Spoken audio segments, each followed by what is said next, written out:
我記得很清楚，在1985年那一天的早上，有一位金色長髮、高高的歐洲女士站在我的辦公室門外探頭入來。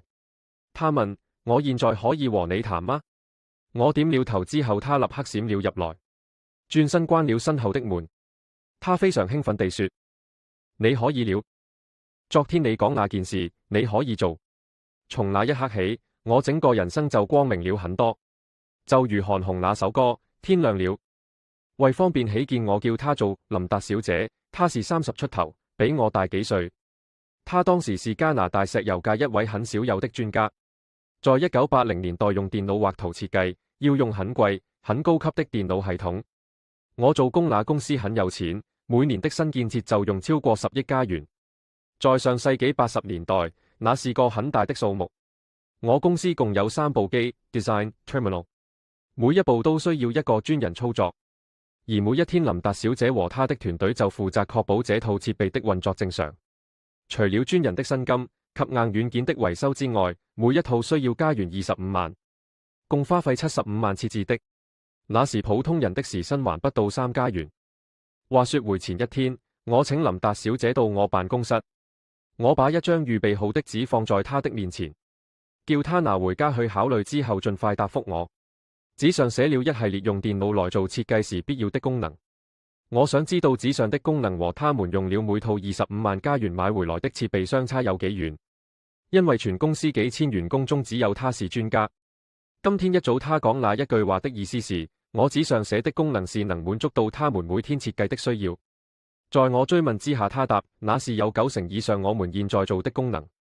我多謝了他後就叫他離開。那一天放工回家，我不停地設計再設計，計算完又計算。好彩我本身是位電機工程師，在那時已經有了超過10年實際組合電子機件經驗，也在自學之下製造建成了3部微型電腦。天亮回到辦公室，這是第3天，琳達小姐不請自來，她想知我在做什麼，因為我一向是全公司甚至乎全個集團的特有專家，這是包括了香港李先生買下的 Husky Oil， 都是我們旗下的分公司。而 Husky 的首席地質學家也是我個人的客戶。我想了一想，將昨夜設計的結果綜合成一句說話。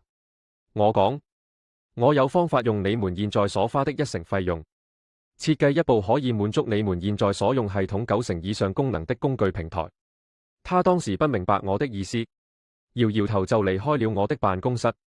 老實講，我當時也不明白，那是我即時將我所有的夢想思維第一次講了給除我之外的人聽。